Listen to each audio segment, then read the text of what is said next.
Hi, good evening everyone. Today is January 23, 2025. Okay, so bali 2 years no mula nang nagpa-revision ako ng rhinoplasty, no? So from Gore-Tex na nagkaroon ng na infect, no? Then after Gore-Tex nagpa-revise ako ng silicone. So far, mas okay, no?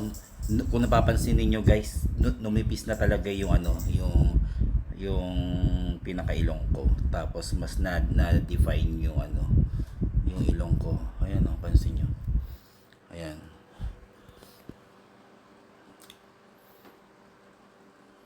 Ayan na po siya ngayon. Ayan. So far, wala naman ako ibang na-experience na like before, no, yung nag-Gore-Tex ako.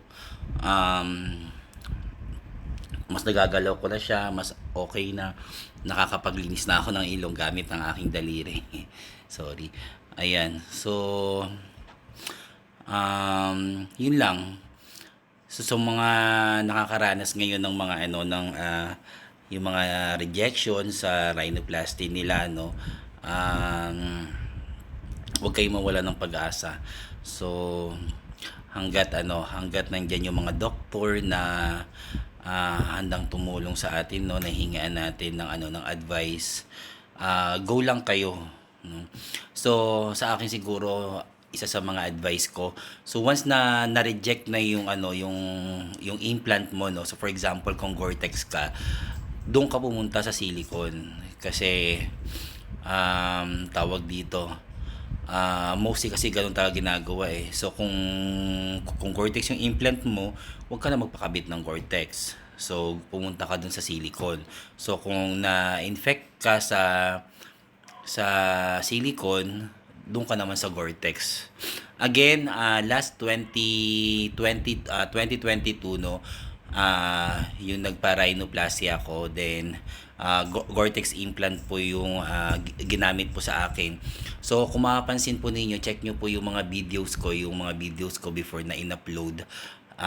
Kung makikita nyo po, talagang nabutas talaga yung ilong ko. Dito lumabas, meron ditong malaking bukol. Unang-una napansin ko na bigla siyang namaga. Tapos sinabi ko sa doctor ko na binigyan naman niya ako ng antibiotic. Then after mga 7 days, nawala yung mamaga. Pero napansin ko na meron siyang bukol na dito paunti-unti.